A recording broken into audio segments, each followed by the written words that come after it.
San Lucas.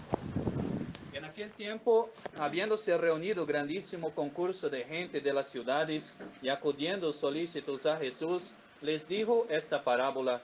Un hombre salió a sembrar su simiente, y al esparcirla, una parte cayó a lo largo del camino, donde fue pisoteada, y la comieron las aves del cielo. Y otra cayó sobre un pedregal, y luego que hubo nacido, se secó por falta de humedad. Otra cayó entre espinas, y las espinas que con ella nacieron la sofocaron. Otra finalmente cayó en buena tierra, y nació y dio fruto a 100 por 1. Dicho esto, comenzó a decir en alta voz: quien tenga oídos para escuchar, atienda. Mas sus discípulos le preguntaron qué sentido tenía esta parábola. Él les dijo: a vosotros es dado conocer el misterio del reino de Dios, pero a los demás solo en parábolas, para que viendo no vean y oyendo no entiendan. Y aquí pues la parábola. La semilla es la palabra de Dios, y los granos sembrados junto al camino son aquellos que la oyen, mas luego viene el diablo y arranca la palabra de su corazón para que no se salven creyendo. Los sembrados sobre piedra son los que reciben con gozo la palabra cuando la oyen, pero no echa raíces. Los que por un tiempo creen y en el tiempo de la tentación retroceden. La semilla que cayó entre espinas son los que oyeron la divina palabra, pero después queda sofocada por los cuidados y riquezas y deleites de esta vida y no llega a dar fruto. Mas la que cayó en buena tierra son los que oyendo la palabra con corazón bueno y óptimo, la conservan y producen fruto por la paciencia. En nombre del Padre, del Hijo, del Espíritu Santo. Amén. Amados fieles, desde el domingo pasado, domingo de Septuagésima, se comenzó en el ciclo litúrgico un tiempo de penitencia, no tanto como Cuaresma, pero justamente para prepararnos ya para la Cuaresma. Que son esos 3 domingos: Septuagésima, domingo pasado; hoy, Sexagésima; y próximo domingo, domingo de Quincuagésima. Ese tiempo tiene como intención la Iglesia hacer una especie de transición entre esa alegría de Navidad y de Epifanía para ese tiempo de penitencia, que es el tiempo de Cuaresma que está por llegar, que empieza con el miércoles de ceniza. Tanto que la Iglesia ya en ese tiempo ya quita de su liturgia el canto del Aleluya, por ejemplo, que es un canto de alegría, ya no está más. Hasta el Sábado Santo. Vamos a ver a aparecer en la liturgia el Aleluya hasta el Sábado Santo. Y pierde además ahora, como ven ustedes, un color más sobrio, el color morado, que es un color más para penitencia. En ese tiempo, así como en Cuaresma, la Iglesia pide que nosotros nos fijemos la atención en la mortificación, en el combate de nuestras malas inclinaciones, de nuestros vicios, de nuestros pecados. Ese espíritu sobrio que promueve nuestra Santa Madre Iglesia hizo, que muchos le acusaran de cruel, de masoquista, como si fuéramos una especie de pesimistas o amargados con esta vida. Vamos a intentar hoy aclarar un poco, hablar un poco de este tema de la mortificación cristiana, para entender lo que es y lo que no es también. Primero, debemos recordar qué sentido tiene la mortificación. La necesidad de mortificarse, de dar muerte a nuestras malas inclinaciones, nace del pecado original, del pecado de Adán y Eva. Mientras ellos vivían en el paraíso antes del pecado, tenían una naturaleza íntegra, ordenada, asistida por la gracia además. Pero cuando desobedecieron a Dios, comiendo del fruto del árbol prohibido, perdieron esa gracia que era el principio ordenador de su naturaleza. Y a causa de este pecado, toda la naturaleza humana cayó con ellos. Todos los descendientes de Adán y Eva, que son todos los seres humanos, nacen con el pecado original. A partir de ese pecado, la inteligencia del hombre, que estaba solo para conocer la verdad y conocía bien y perfectamente y ordenadamente la verdad, quedó desordenada. Nosotros quedamos desordenados con ellos, sujetos ahora a errores, a equivocaciones. La voluntad nuestra quedó débil, propensa, y cada uno puede decir por sí, a no perseverar en cualquier proyecto que sea un poquito más arduo de lo que estoy acostumbrado. Los apetitos inferiores también quedaron desordenados, la concupiscencia, inclinados más a lo terreno que a lo celestial, y poco dóciles también a la inteligencia. Aquí nos puede surgir una pregunta: entonces Dios no hizo mal, nos fabricó mal, salimos con un problema de fábrica.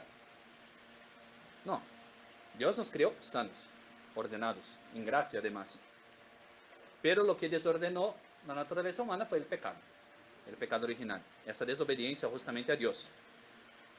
Como por ejemplo una persona que, habiendo recibido muchos bienes por herencia, era muy rico, gastó todo, y sus hijos nacen pobres. ¿Tienen culpa sus hijos? No, pero nacen pobres. Era una gracia, era una herencia, y el papá de ellos lo perdió. Si nos cuesta creer que tenemos el pecado original, basta ver el resultado de una educación, que hay mucha hoy en día por ahí, que deja al niño hacer lo que quiera. ¿Cómo sale ese niño? Esa naturaleza está desordenada. Y aunque el bautismo devuelva la gracia a nuestras almas, estamos en gracia de Dios después de bautizados, no quita las consecuencias del pecado original. Dios no quiso que se quitara eso. Oigamos a San Pablo, que hemos escuchado mucho en la epístola hoy: no hago yo el bien que quiero, antes bien hago el mal que no quiero. Y mi voluntad está dañada, está desordenada. Y de ahí, y es por eso que hay que hacer fuerza para dominar nuestras malas inclinaciones, para que ellas no sean señoras y señores en nuestra vida. Hacer que muera en nosotros lo que es pecado, lo que es vicio, lo que es mala inclinación. Y como llamamos ese ejercicio de hacer morir lo que es malo en nosotros: mortificación, dar muerte. Es la práctica que forjó a los santos por medio de heroicos sacrificios, y es también esa práctica que nos puede llevar a estar siempre en estado de gracia, siempre en amistad con Dios, y también no ser aplastados por los ataques del mundo, del demonio, de nuestra propia carne. ¿Y para qué se mortifica? ¿Porque somos masoquistas? ¿Porque nos gusta sufrir? No.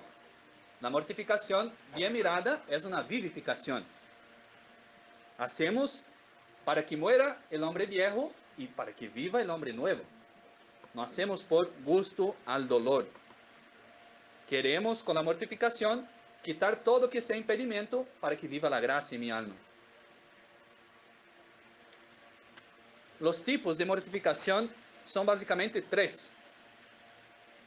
Primero, las mortificaciones de libre elección, y vamos a hablar de cada una de ellas.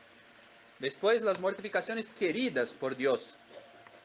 Y por último, las mortificaciones permitidas por Dios. Primero, las de libre elección son las penitencias voluntarias, que nos imponemos o para pedir a Dios, por ejemplo, una gracia particular. Voy hoy, por ejemplo, tomar una ducha fría para pedir a Dios tal gracia, por ejemplo. O también para asociarnos a la pasión de nuestro Señor, hacer un ayuno el viernes para asociarme a la pasión de nuestro Señor Jesucristo. O también para vencer un vicio, un defecto que tengo. Después, las mortificaciones queridas por Dios. Es lo que hay de penoso en aquello que Dios nos ha mandado, que son sus mandatos, sus mandamientos.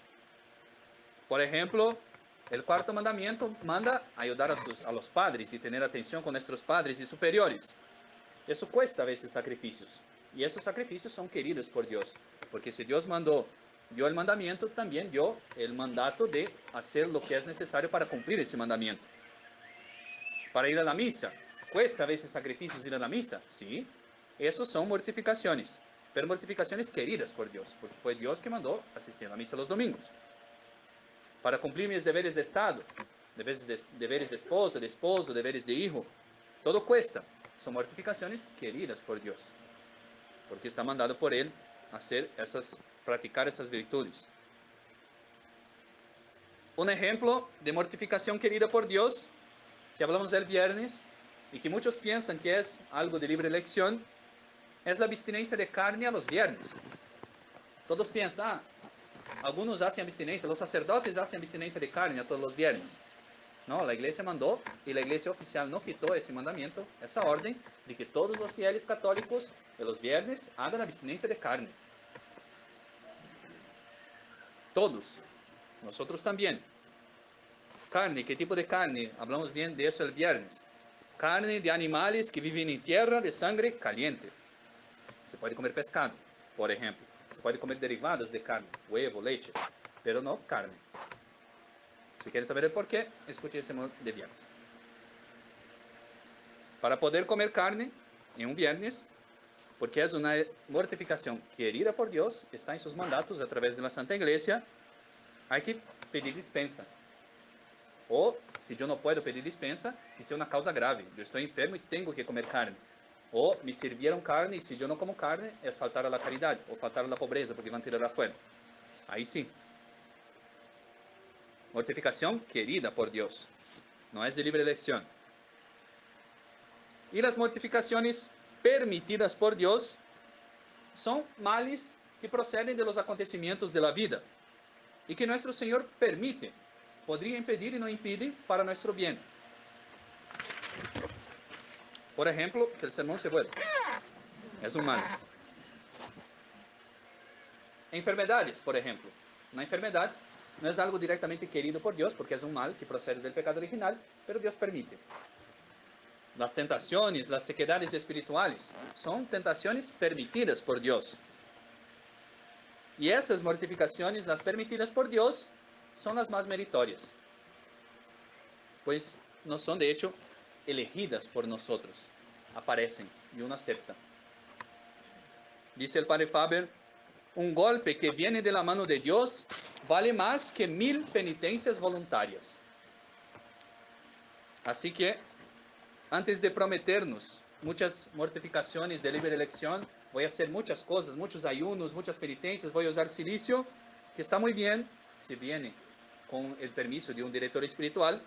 Sepamos antes, ante todo, aceptar las cruces que nuestro Señor nos envía. Si yo uso silicio, pero no sé cumplir mi deber de Estado, hay un problema. ¿Y qué es lo que debe morir en nosotros? No es la naturaleza misma, no es una especie de suicidio la mortificación, no, sino lo que está desordenado en nuestra naturaleza. Muchos piensan que el católico es una persona que odia su existencia, que como si nosotros tuviéramos rabia de haber nacido. No. Piensan que la mortificación es abstenerse de todo que es feliz y es motivo de alegría en el mundo. Una caricatura de ese tipo de mentalidad son, por ejemplo, los budistas, que intentan, sin morir con el cuerpo, hacer que todo se muera, no tener ninguna sensación, no sentir más nada. Y también muchos católicos, infelizmente, que por ahí, por ejemplo, no hablan, están siempre con cabeza baja, no miran a nadie, porque yo tengo que mortificarme. No, es una exageración. No es la naturaleza misma que tiene que morir, es lo desordenado de nuestra naturaleza. Debemos, por ejemplo, hacer morir nuestra lengua, fuente de tantos desórdenes. Si alguno, dice el apóstol Santiago, si alguno se precia de ser religioso y no refrena la propia lengua, se engaña a sí mismo y su religión es vana. Para mortificar la lengua, por ejemplo, hay que adquirir lo que se llama la prudencia en el hablar. Primero, dejando de hablar siempre o de hablar sin pensar, y después, sabiendo hablar cuándo, cómo, en el momento, en el lugar, a la persona que conviene hablar. Un medio, por ejemplo, para mortificar la lengua es meditar un poquito antes de hablar. ¿Conviene hablar eso ahora a esa persona? Dejaríamos de hablar mucha cosa con eso. Después también debemos mortificar los sentidos. El tacto, por ejemplo, dejando de buscar excesivas comodidades. Ciertas comodidades está bien, pero dejando de poner en eso nuestra felicidad. O los tratos inmodestos con las personas. O mortificar el gusto también, por los ayunos, la abstinencia. O dejando a veces de comer algo que nos gusta, o comiendo algo que no nos gusta.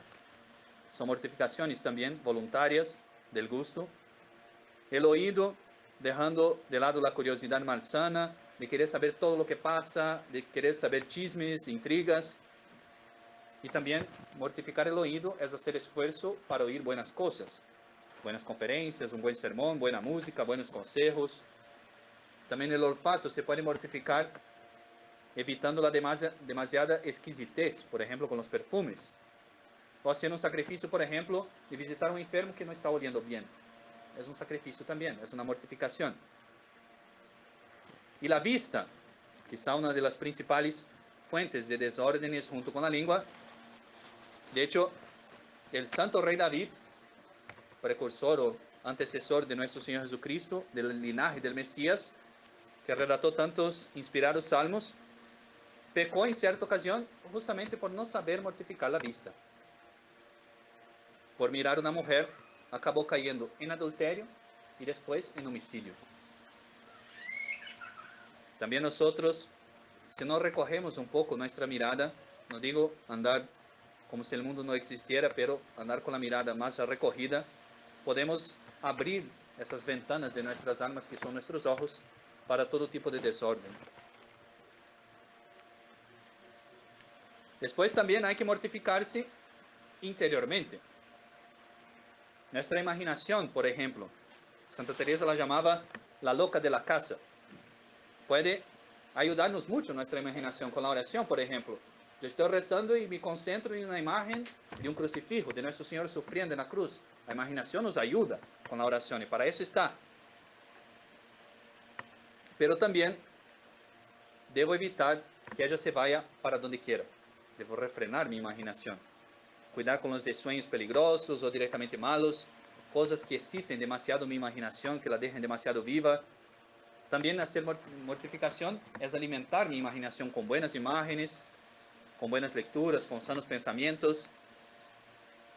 Y en eso, en el tema de la imaginación, de hecho uno de los peores venenos contra nuestra imaginación es la ociosidad. Es quedar sin hacer nada. Voy a descansar y no voy a hacer nada. Bueno, ahí la imaginación empieza a volar. Y también, por último, hace falta mortificar nuestras pasiones. ¿Qué son las pasiones? Las pasiones son inclinaciones que tenemos y que Dios nos dio y que son buenas y buenas en sí mismas, perdón, que Dios nos dio para inclinarnos hacia el bien y huir del mal. Para eso están las pasiones. Por ejemplo, la pasión del gozo, de la alegría, nos hace desear el bien y querer llegar hacia el bien. La pasión de la audacia nos hace enfrentar una situación que es difícil. El soldado, por ejemplo, en una guerra tiene que ser audacioso, tiene que saber enfrentar la lucha. O la ira, parece siempre mala porque nosotros estamos desordenados, pero hay una ira buena, una ira que nos hace desterrar el mal. Cuando nuestro Señor, por ejemplo, expulsaba a los vendedores del templo, estaba animado por la pasión de la ira, una santa y ordenada ira. El problema con nosotros es que con el desorden de nuestra naturaleza, todas esas pasiones de nuestra alma están desreguladas, desordenadas. Fácilmente, por ejemplo, odiamos algo que es bueno, que deberíamos amar. O amamos algo que es malo, que deberíamos odiar. Y dejamos nos arrastrar por los excesos de las pasiones. Por eso, más que hablar de cada pasión en particular, nos aconsejo a que verifiquen qué pasión domina más en su alma. Si es, por ejemplo, pereza, si es el afán de buscar cosas, o la tristeza o el miedo de ciertas cosas que yo no debería tener miedo, miedo de ciertos males que no debería dominarme, pero me domina. Y buscar conocer cuál pasión me domina más, para dónde estoy más inclinado yo, para justamente atacar por ahí, mortificarme esta pasión y vencerme. Y también se podría hablar mucho más del tema, y hay también otros medios para mortificarse. Acá les doy algunas sugerencias nomás.